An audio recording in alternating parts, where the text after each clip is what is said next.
ocupantes soviéticos. 2 sistemas, 2 divisas, una ciudad. Miles de personas abandonan la RDA. Es una catástrofe. El país se desangra.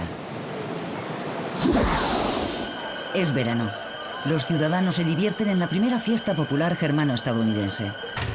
Pero el ambiente se altera ante los rumores de que Berlín Este quiere cerrar las fronteras. El jefe de Estado de la RDA, Walter Ulbricht, los tranquiliza. No tengo conocimiento de que exista ese propósito. Los obreros están ocupados en la construcción de viviendas y ahí es donde se está utilizando la mano de obra. Nadie tiene la intención de construir un muro. ¿Nadie tiene la intención? Pero los planos existen. Los berlineses del este y del oeste disfrutan del verano, toman el sol y buscan ofertas. Todo parece normal. Nadie sospecha lo que se cierne sobre ellos.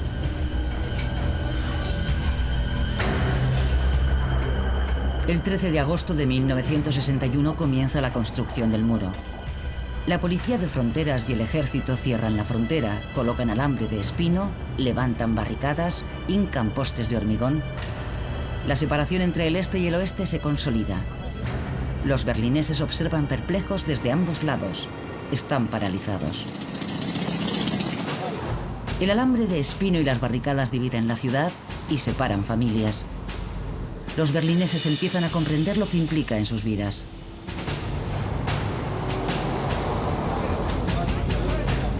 Los aliados occidentales observan, pero no intervienen, pues el muro no recorta su poder ni sus zonas de ocupación. Sin embargo, los berlineses del oeste se sienten encerrados. El alcalde Willy Brandt está horrorizado.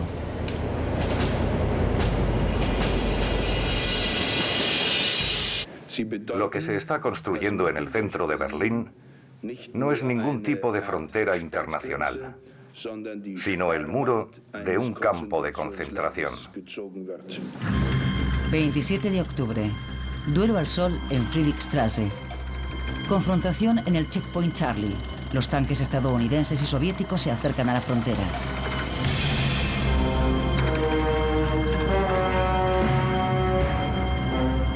La policía del pueblo ha detenido y registrado a unos soldados americanos en Berlín Este, una infracción clara. Los estadounidenses y los británicos no quieren tolerarlo y la escalada militar parece posible. El mundo contiene la respiración. Tras 16 horas, todos los tanques se retiran. Ambas potencias se sienten vencedoras. 1962. Más de 20 personas han muerto ya intentando huir al oeste. En el aniversario de la construcción del muro a las 12, los berlineses occidentales lo dejan todo y durante 3 minutos recuerdan en silencio a los muertos. Después protestan a bocinazos.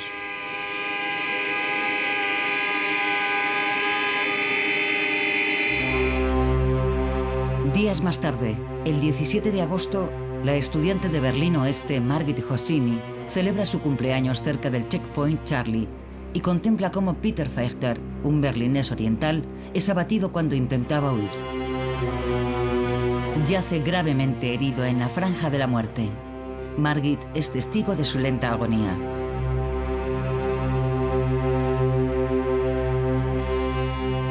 Fue traumático para todos nosotros. Un verdadero horror. Vimos a aquel hombre y oímos sus gritos pidiendo ayuda. Al principio era un grito de socorro normal. Se hizo aún más intenso y después más silencioso cada vez. Como si fuera la vida lo que huía de aquel cuerpo. Fue horroroso. Verdaderamente horroroso.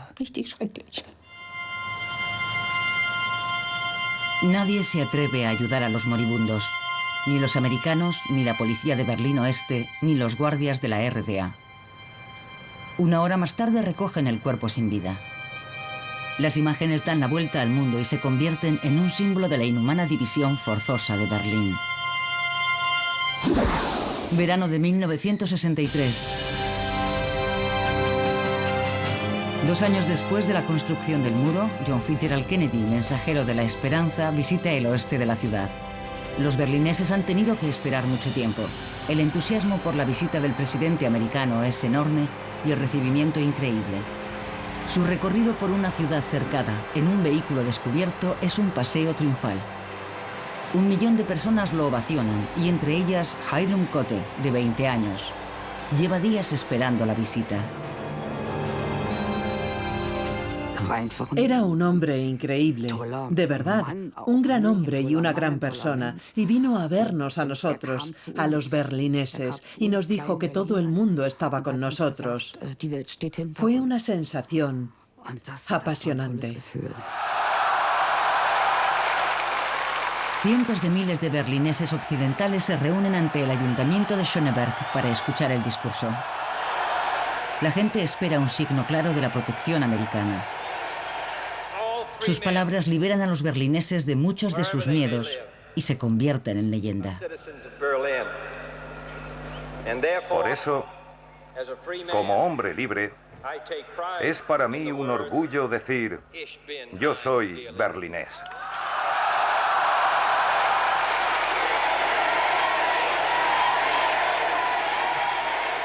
Entonces el pueblo rugió. Estoy segura de que se oyó hasta en el distrito de Pankow. Fue increíble, una experiencia que ninguno de los presentes olvidamos. En diciembre, el muro se vuelve un poco más permeable, al menos para los occidentales. Los permisos de paso permiten por primera vez visitar a los familiares del otro lado.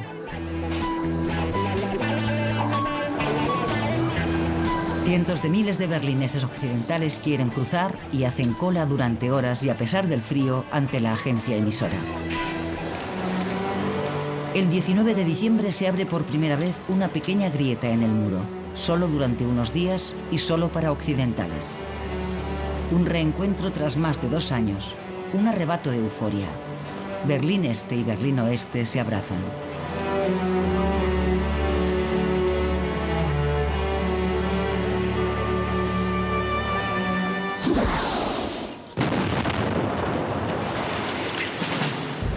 Mientras, se siguen dinamitando las viviendas próximas al muro. Para los dirigentes de la RDA, están demasiado cerca de la frontera. Los edificios van dejando espacio para la Franja de la Muerte y para nuevas instalaciones fronterizas. La huida a través del muro es cada vez más difícil. Octubre. Una fuga espectacular. Unos estudiantes de Berlín Oeste excavan un túnel en la Barnauer Straße para llegar a Berlín Este. El túnel mide 145 metros de largo y está a 12 metros bajo tierra.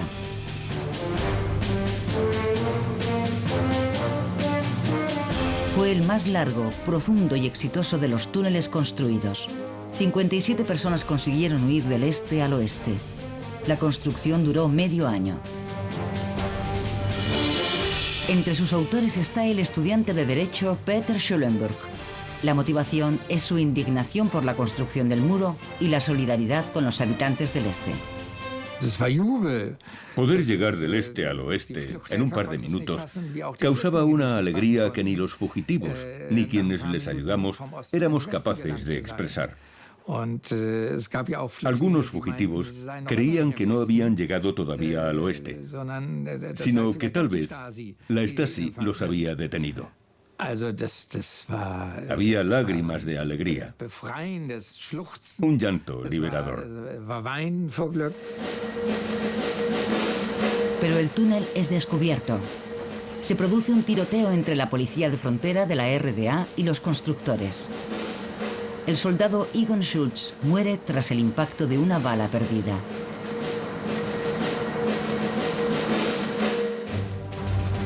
En Berlín Este, el fallecido es considerado un mártir. El gobierno del SED utiliza el trágico desenlace como propaganda. El gobierno del Este oculta durante décadas que Egon Schultz había muerto por la bala perdida de un compañero. Peter Schulenburg y sus compañeros lo descubrieron en los archivos del Stasi tras la caída de la RDA.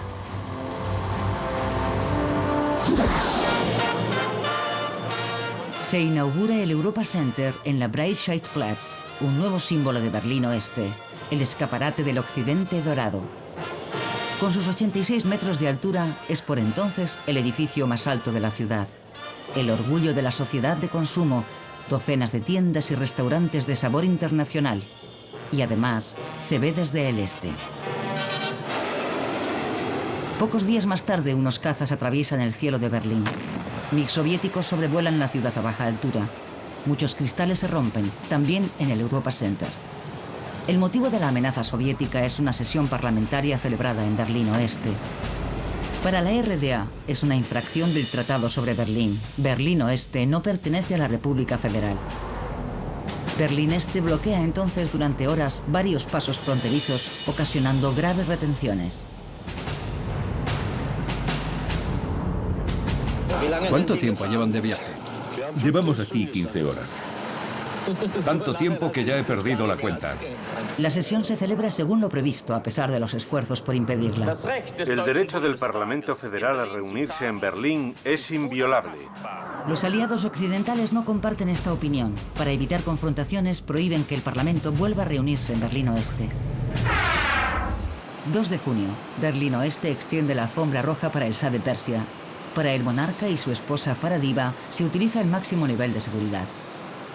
Hubo protestas estudiantiles, no solo contra la ley de emergencia y la guerra de Vietnam, sino contra todas las dictaduras, estuviesen en Grecia o en Irán.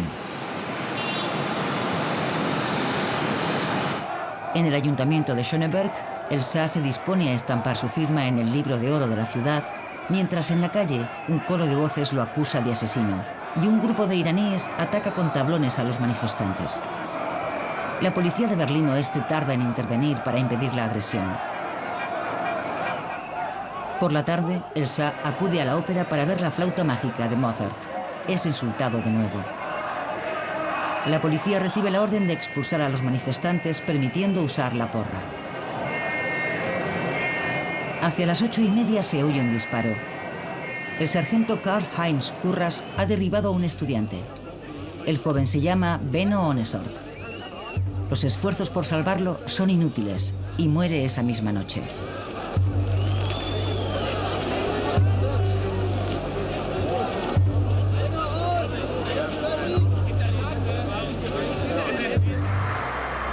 Tras la muerte de Ohnesorg, muchos estudiantes salen a la calle y el movimiento de protesta se radicaliza.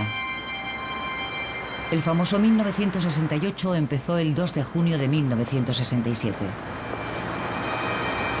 El cadáver de Ohnesorg viaja hasta Hamburgo acompañado por más de 15.000 personas.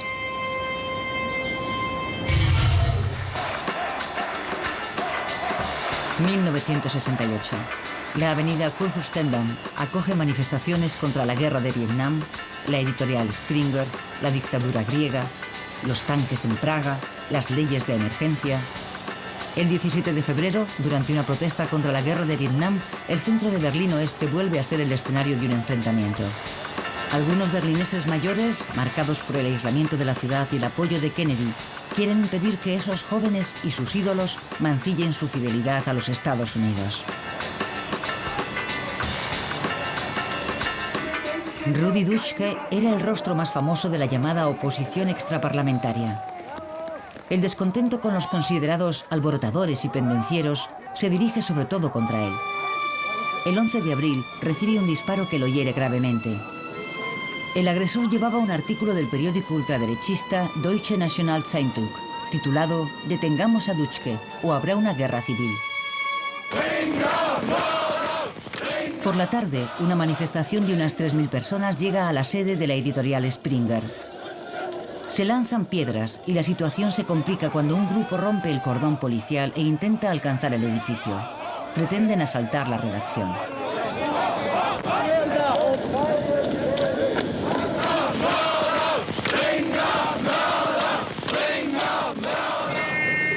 Consiguen asaltar el edificio y destrozan e incendian varios vehículos para impedir la distribución de los periódicos de Springer. La policía recupera el control de la situación con gran esfuerzo. Al día siguiente, la sede de Springer aparece rodeada de alambre de espino. El enfrentamiento entre la sociedad de Alemania Occidental y su juventud rebelde se intensifica. 1970. Nace la RAF, facción del Ejército Rojo. Horst Mahler y Ulrike Meinhof organizaron la huida del presidiario Andreas Baader.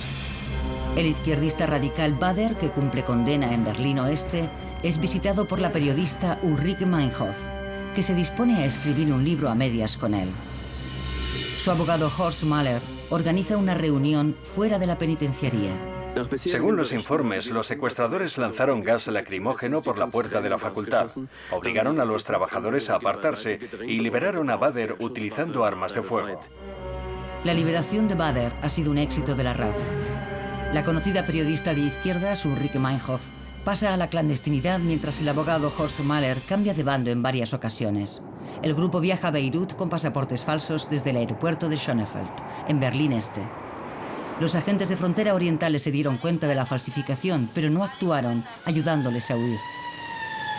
El 29 de septiembre de 1970, la RAF realiza un ataque sorpresa triple. Asaltantes enmascarados atacan a la vez 3 bancos de la ciudad. La policía encontró una bolsa de papel con abrigos, chaquetas y máscaras hechas con gorros de lana. El abogado Horst Mahler fue detenido.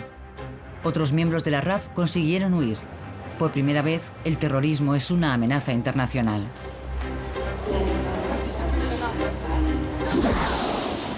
...1971, muchas novedades al este. Casi 10 años tras la construcción del muro, comienza una nueva era. Primavera en el Comité Central, el histórico dirigente del SED pierde el poder. Walter Ulbricht debe irse. Se trata de un derrocamiento con el sello de Moscú. El sucesor en la Secretaría General es Erich Honecker, hasta entonces el número 2. Honecker promete crecimiento. Debe haber progreso en todos los sentidos. La esperanza del acercamiento. Las 4 potencias vencedoras llevan meses negociando en el edificio del antiguo Consejo de Control Aliado en Berlín Oeste. 25 años después del fin de la guerra, la situación de Berlín, especialmente de Berlín Oeste, debe aclararse. El 3 de septiembre de 1971, Estados Unidos, Reino Unido, Francia y la Unión Soviética firman un acuerdo cuatripartito. Es un logro histórico. Bien está lo que bien acaba.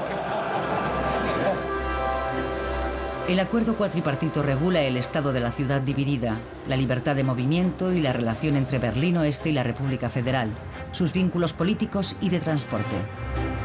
Tras el acuerdo se firman otros convenios, como el Acuerdo sobre el Tráfico, que facilita los viajes para los berlineses occidentales, garantizando la libertad de movimiento entre Berlín Oeste y la República Federal. Nuevas libertades que incluso el famoso playboy berlinés Rolf Eden acoge con entusiasmo.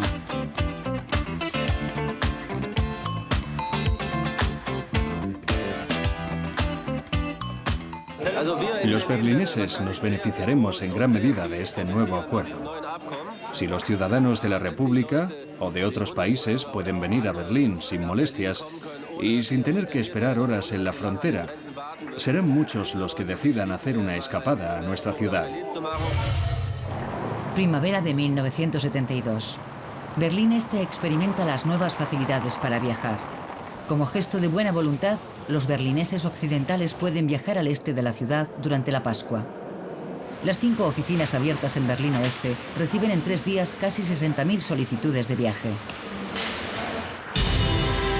Llega el 29 de marzo y los occidentales pueden volver a la otra parte de la ciudad. Reencuentros conmovedores por primera vez en 6 largos años. La estación de Friedrichstraße está abarrotada. También esperan a Gerd Necht y los regalos que lleva. No se podía decir cualquier cosa por teléfono, así que decían indirectamente lo que querían que les llevase. Café, chocolate y un vestido para la pequeña. Era lo que querían y se lo llevé. Para muchos era una visita a una ciudad extraña. El centro estaba casi irreconocible. 1973. Berlín Este invita a la juventud del mundo. Por segunda vez desde 1951, la ciudad organiza el Festival Mundial de la Juventud y los Estudiantes. Llegan 8 millones de visitantes. La disciplina socialista no les resulta muy atractiva.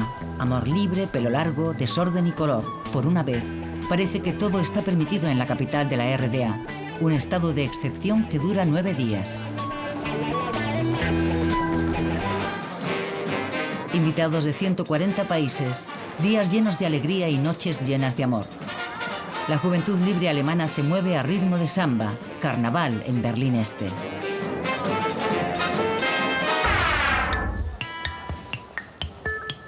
El colorido del consumo occidental llega a Berlín Este.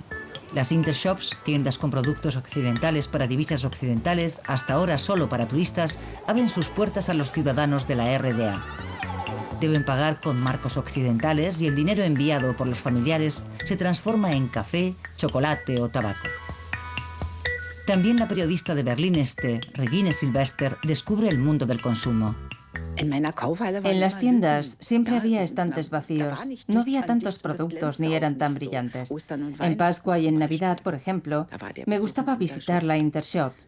Me encantaban los alegres Papá Noel y las liebres de Pascua con sus campanas. Es curioso, pero despertaron en mí un gran entusiasmo. Las dos repúblicas entablaron relaciones diplomáticas oficiales en mayo. El representante ministerial de Bonn, Hans Otto Bräutigam, se reúne con una unidad avanzada en Berlín Este. Su lugar de trabajo está en obras. Los diplomáticos de la RFA residen en el hotel Unter den Linden. Nada más llegar, Bräutigam recibe a los visitantes, sobre todo ciudadanos de la RDA que quieren salir del país. Entonces fue cuando me quedó claro la dimensión humana de la división de Alemania. En la teoría ya lo sabía, pero enfrentarse cara a cara con ciertas situaciones me hizo ser más consciente. Vino un niño de 13 o 14 años que no podía visitar a sus padres. Era muy duro. 6 semanas más tarde termina la construcción de la misión permanente, llamada popularmente la Casa Blanca.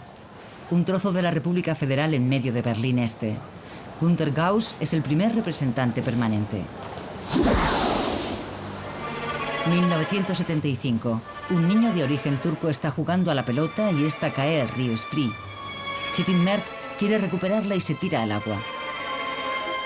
Los bomberos de Berlín Oeste llegan enseguida, pero no pueden ayudar. En esta zona, el Spree pertenece a Berlín Este. Sabíamos que no podíamos entrar en el agua en esta zona fronteriza. Nos dirigimos a los agentes de frontera de la RDA. Fui a hablar con un soldado que prometió ayudarnos. Sin embargo, la ayuda tardó bastante en llegar. Cuando el barco de la policía de frontera de la RDA llegó al lugar del accidente, solo pudo recuperar el cadáver. Fue una de las víctimas más jóvenes del muro de Berlín. En pocos años, 4 niños se ahogaron en el Spree. El este y el oeste llevaban meses negociando sin éxito un acuerdo sobre rescates. Siempre habíamos mantenido que no era nuestra misión cerrar las fronteras ni instalar vallas. Sin embargo, nos vimos obligados a renunciar a esa postura para proteger a los ciudadanos y, sobre todo, a los niños pequeños. La ribera oeste se cerró al final con una valla. Los soldados de frontera del este recibieron la orden de actuar inmediatamente en caso de accidentes.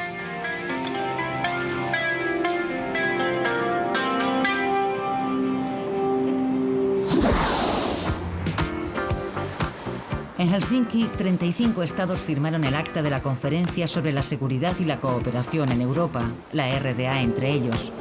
El acta regulaba la relación pacífica y la cooperación en economía y ciencia. Además, establecía derechos humanos y derecho civil. En Berlín Este fue bien acogida.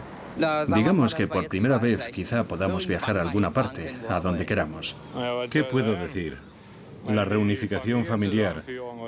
Mis padres viven al otro lado, así que podré visitarlos. Cumbre en Helsinki. El dirigente del SED, Erich Honecker, y el canciller general Helmut Schmidt se ven por primera vez en persona. La RDA se siente valorada, reconocida internacionalmente. Es el gran triunfo de Honecker. Las democracias occidentales están satisfechas de que todos los estados hayan reconocido los derechos humanos y las libertades básicas. El acta Acta de la Conferencia de Helsinki en 1975 marcó un hito en las relaciones entre el este y el oeste. Sin embargo, la normalidad entre los alemanes todavía estaba lejos. 17 de enero, primer viaje especial del Concorde entre París y Berlín. Velocidad supersónica y diseño futurista. Comienza una nueva era para el transporte aéreo.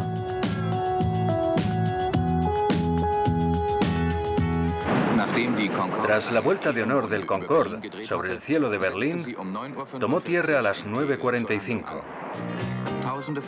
Miles de berlineses esperaron durante horas a pesar del frío para poder echar un vistazo al interior del avión.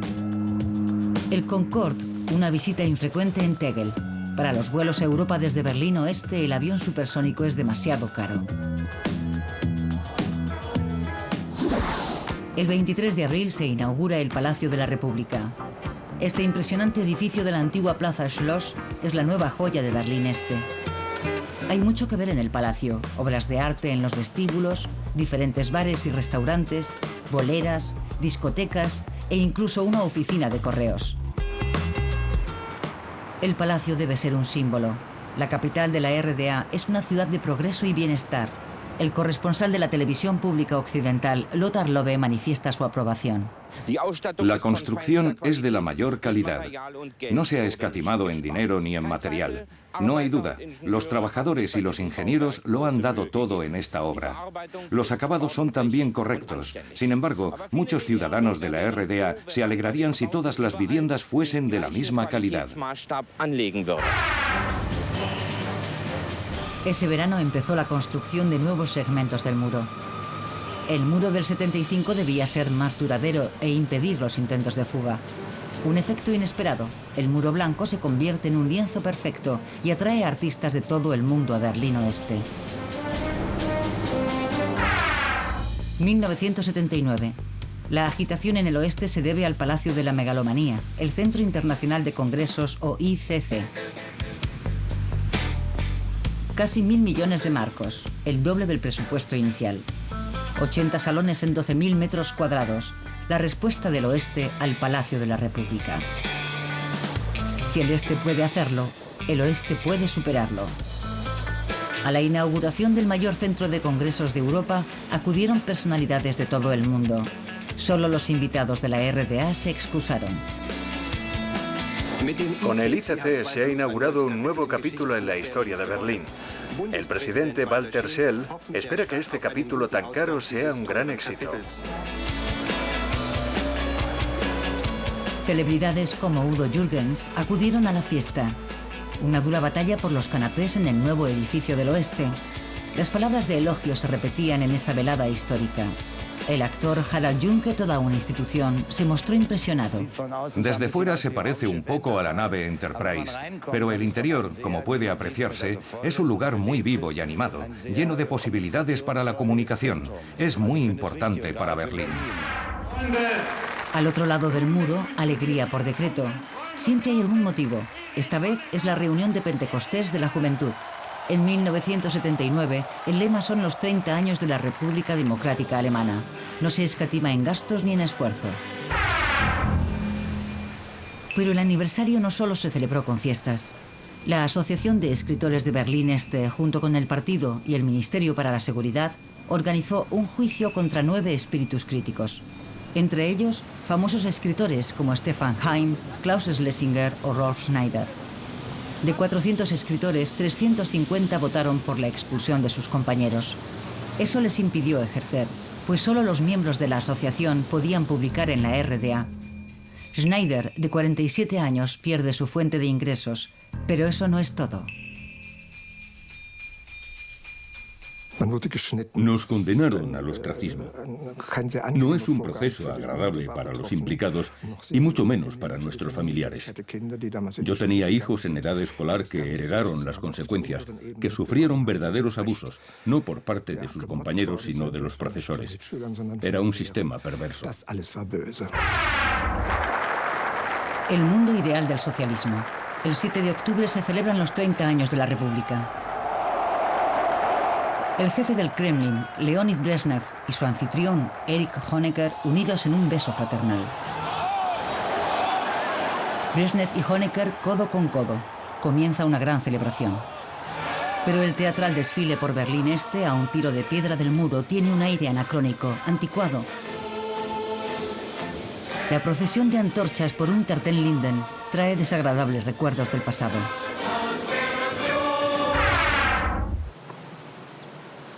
Seis días más tarde se oyen disparos junto al muro. Según la policía de Berlín, ha debido de tratarse de un tiroteo entre la Guardia de Frontera y un fugitivo. Unas horas después del tiroteo, han visto transportar un cadáver en una camilla. Iba cubierto con una manta. Un testigo presencial. De repente oí disparos. Una serie de disparos. Después gritos. Y después silencio. Octubre de 1979. Un muerto sin nombre junto al muro de Berlín. Un suceso sin resolver. En el oeste, 1980 es el año de la iniciativa civil.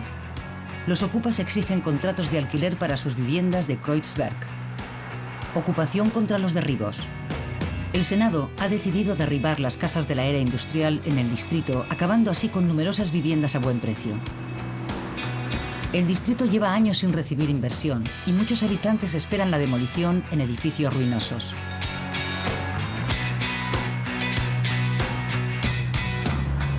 Barrios enteros desaparecerán. Los críticos hablan de destrucción.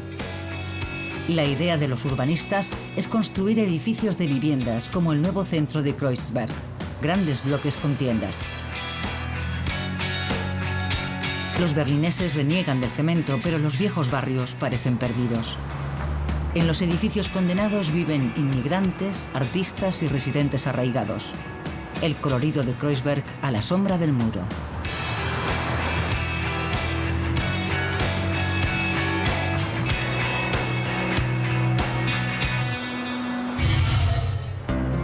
Mayo de 1981.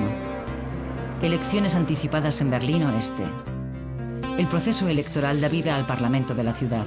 Por primera vez obtiene representación la lista alternativa, Los Verdes de Berlín. Además, tras 2 décadas y media, la Unión Demócrata Cristiana recupera la alcaldía con Richard von Weizsäcker.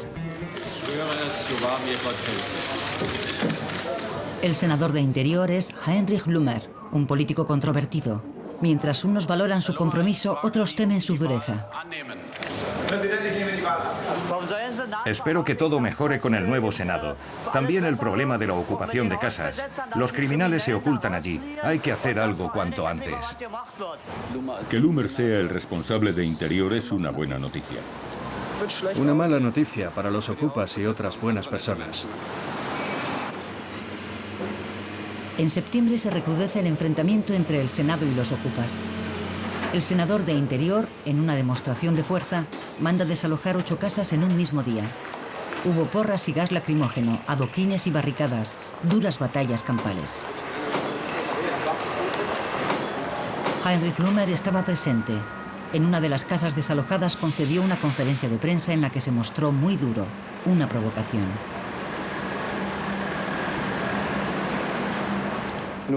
Bueno, como suele decirse, de hacerlo, hacerlo bien.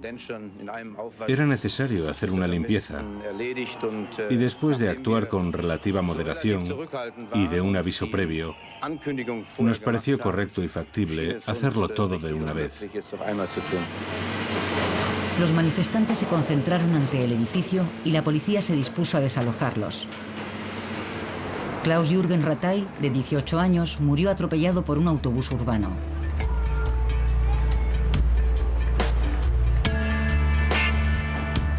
La muerte del manifestante causó una gran conmoción. Blumer negó cualquier responsabilidad.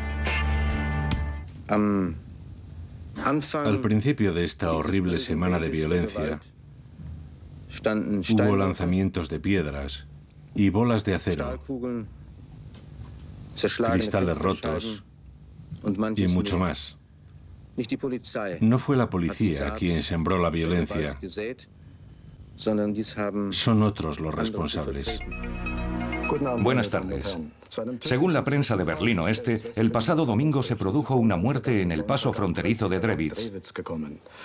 El Berliner Morgenpost informa hoy de que un conductor de 45 años, originario de Asendorf, en la comarca de Diepholz, Baja Sajonia, quedó malherido durante un interrogatorio en el puesto fronterizo de la RDA. Rudolf Burkert murió de un infarto durante un interrogatorio. Su muerte fue un lastre para las relaciones entre los dos estados. 2 semanas más tarde, otra persona fallece a causa de un fallo cardíaco durante los trámites aduaneros. Los viajeros cruzan la frontera con un mal presentimiento. No me gusta cruzar. ¿Por qué? Las medidas de seguridad en la frontera son un poco duras. Uno siente alivio cuando cruza, como cuando se va la niebla. Usan técnicas de terror, pero yo lo veo normal. Entschuldigen Sie, ist das der Sonderzug nach Pankow? Ich muss mal eben dahin, mal eben nach Ostberlin. Las emisoras de radio llevan meses emitiendo al otro lado del muro una canción que se convertirá en un himno clandestino. Tren especial a Pankow. El rockero alemán Udo Lindenberg se autoinvitaba de forma irreverente a Berlín Este. ¿Se trata de una provocación? De cualquier modo, pone a los dirigentes del SED en una situación incómoda. Al final, Udo canta en el Palacio de la República. Puedo cantar lo que quiera. No me dirán, como algunos se imaginan, que cante solo una u otra canción. No. Y que diga esto o lo de más allá. No se puede castrar al Lindy. No, eso no puede ser. Puedo decir y hacer lo que quiera. En realidad, el Lindy no pudo hacer todo lo que quiso. El gobierno de la RDA preparó un espectáculo propagandístico, Rock por la Paz. Cientos de fans esperaban a su ídolo ante el Palacio de la República. Se habían esforzado en vano por conseguir entradas para el concierto. Los asistentes son casi todos importantes miembros de la Juventud Libre Alemana. Y eso garantiza el descontento. Mientras Udo Lindenberg se presenta ante el público elegido, fuera comienzan las detenciones. El rockero no se entera de lo que sucede. Für den Frieden und für alle Menschen in der DDR.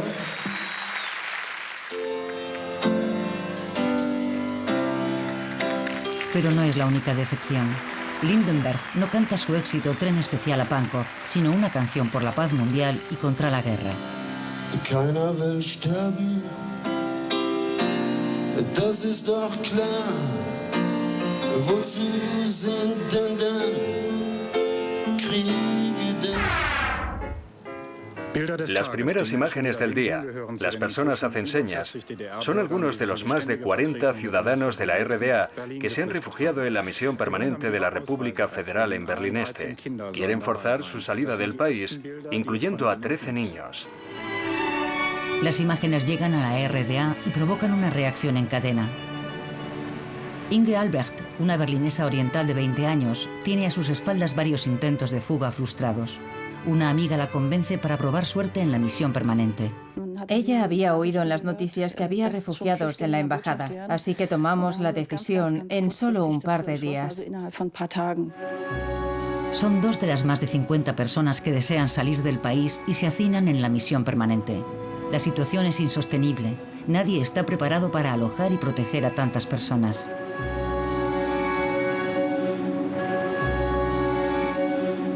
Los dirigentes del SED no dan su brazo a torcer. Berlín Este quiere evitar a toda costa que la solución vaya en contra de sus intereses. Hans Otto Bräutigam, responsable de la misión permanente, busca desesperado una salida.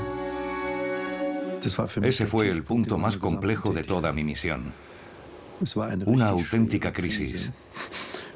Una crisis que, si no se resolvía en menos de 3 meses, 3 meses escasos, habría afectado a las relaciones internacionales, probablemente con graves contratiempos. El 26 de junio se rinde ante el gentío.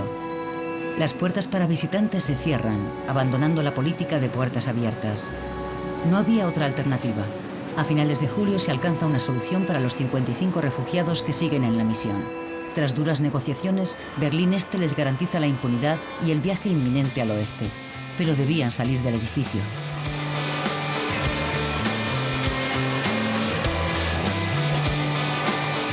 Inga Albrecht Fue una de las últimas en salir. Su intento de fuga tuvo un final feliz. Una vez llegada al oeste, viajó en tren urbano hasta el campo de refugiados de Marienfelde.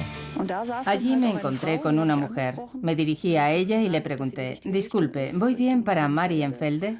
Entonces se levantó y me dijo en voz alta, para que todos pudiesen oírla, niña, ¿vienes de la RDA? Y empecé a llorar. 1986. Soldados estadounidenses.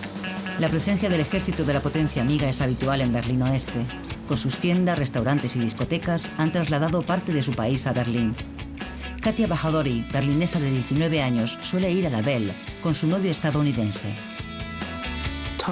La música era genial, cosas que aquí no se oían, recién llegadas de Nueva York. La noche del 5 de abril, Katia Bahadori está en la Belle. Poco después de la 1:30 explosiona una bomba en medio de la discoteca. Todo estaba oscuro, no se veía nada.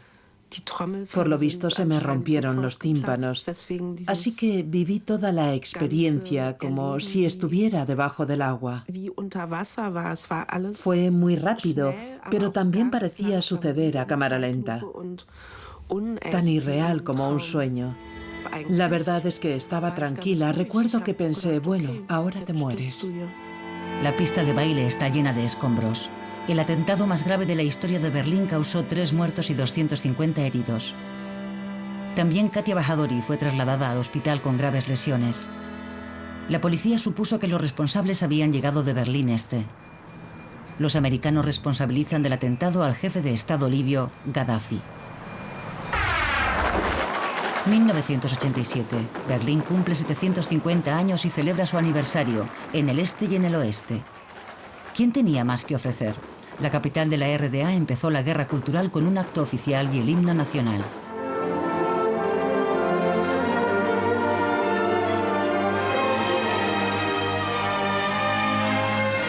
En Berlín Oeste también sonó el himno nacional, el otro. Erich Honecker, aunque estaba invitado, no asistió. El motivo, el canciller. La división de Berlín, de Alemania y de Europa, de esto estoy seguro, no perdurará en la historia. El gobierno del Este se sintió insultado por esas palabras y devolvió inmediatamente la invitación del alcalde Eberhard Diepgen. Teatro político en lugar de ambiente festivo.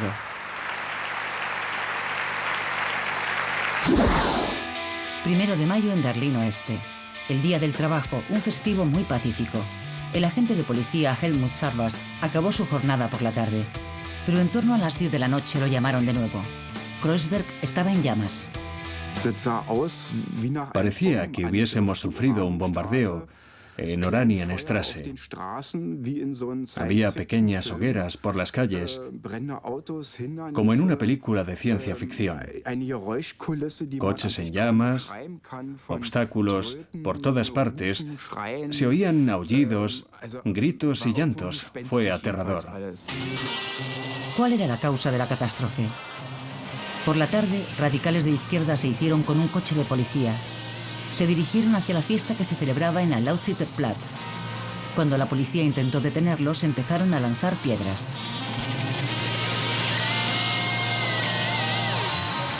La policía se defendió con gas lacrimógeno. El enfrentamiento duró hasta la madrugada. 245 policías resultaron heridos y 45 vándalos fueron detenidos. Solo entonces se pudo observar el alcance de los daños. Los bomberos, que casi no habían podido actuar durante la noche por los disturbios, seguían trabajando entre los cascotes de un supermercado saqueado e incendiado. El 12 de junio, el presidente estadounidense Ronald Reagan visitó Berlín Oeste para felicitar a la ciudad en su aniversario. Los disturbios se repitieron, disturbios antiamericanos. La policía, permanentemente en acción, llegó incluso a aislar una parte de Kreuzberg. Damas y caballeros, Su Excelencia, el presidente de los Estados Unidos de América, el señor Ronald Reagan, y su esposa, la señora Nancy Reagan. Ronald Reagan dio un discurso ante la puerta de Brandenburgo. 2 frases, dirigidas al jefe del Partido Comunista Soviético, Mikhail Gorbachev, y al mundo, quedaron grabadas en la historia. Secretario General Gorbachev, abra esta puerta. Señor Gorbachov, derribe este muro.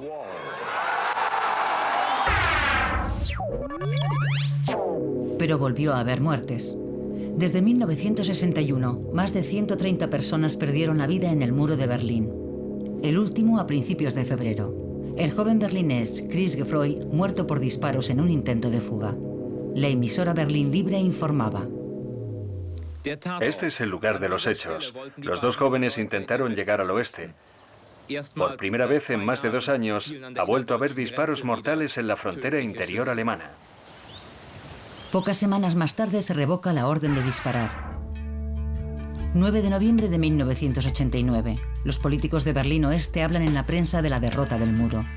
Como muchos otros berlineses occidentales, la actriz Regina Lemnitz se sorprendió al leerlo por la mañana. No se lo creía. Me enteré de la construcción del muro a los 15 años, escuchando la radio con mi padre a las 5 de la mañana. El muro había existido durante toda mi vida como adulta. En realidad nunca había podido imaginarme que caería, que desaparecería. Günter Schabowski, miembro del Politburó, habló en una conferencia de prensa internacional. Por lo tanto, hoy hemos decidido aprobar una nueva norma que permitirá a todos los ciudadanos de la RDA viajar al extranjero a través de un puesto fronterizo de la RDA. Mis padres viven al otro lado. ¿Seguro que puedo cruzar y visitarlos? Sí, puede cruzar, vamos.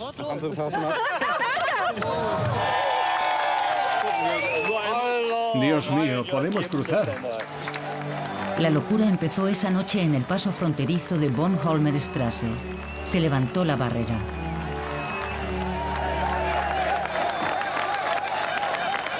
Esa tarde, Regina Lemnitz representaba en Berlín Oeste una comedia sobre una inglesa que viaja a Grecia y descubre nuevos horizontes.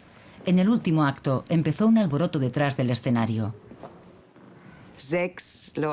Allí había 6 personas que decían: el muro está abierto, el muro está abierto. Entonces se levantó el telón.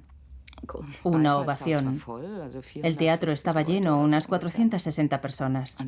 Entonces rechacé los aplausos con un gesto. Todavía me emociono al pensarlo. Y dije: acaban de decirme que no solo es posible, viajar de Inglaterra a Grecia, sino también de Berlín Este a Berlín Oeste. El muro está abierto.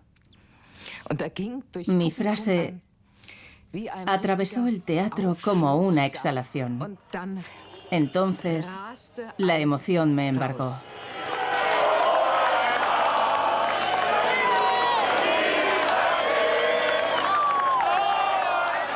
Una noche llena de felicidad, algo excepcional. El este abraza al oeste. Esa noche quedó claro, el muro se cae. El muro se cae.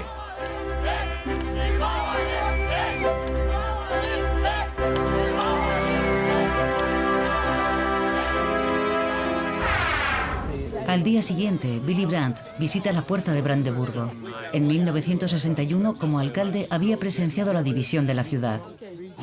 Estamos muy cerca del momento en el que el muro perderá todo el sentido, si es que alguna vez ha tenido sentido. Los berlineses podrán ser de nuevo una familia.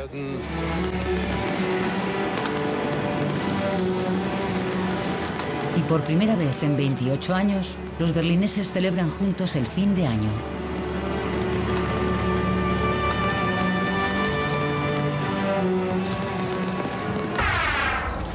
Agosto de 1990. El canciller Kohl se reúne con el ministro presidente de Messier. El proceso de unificación está en marcha. Las 4 potencias vencedoras de la Segunda Guerra Mundial han acordado devolver la soberanía a Alemania.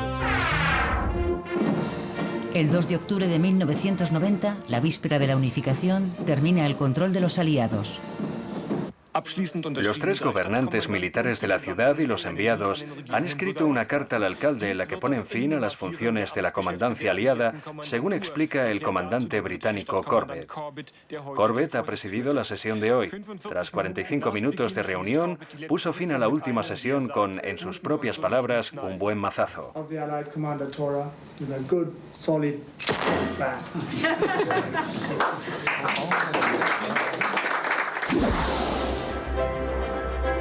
Berlín, la ciudad del muro, se convierte en la ciudad de la unidad. Una imagen histórica. A las 0 horas del 3 de octubre, la República Democrática Alemana se integra en la República Federal Alemana.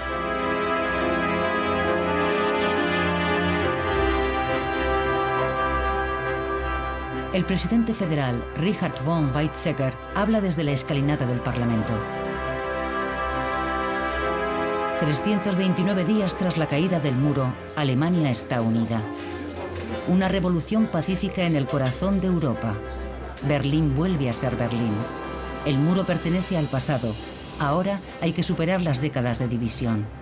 Las dos partes buscan un futuro común a pesar de su pasado divergente. Berlín, una ciudad camino de convertirse en metrópoli de la Europa unida.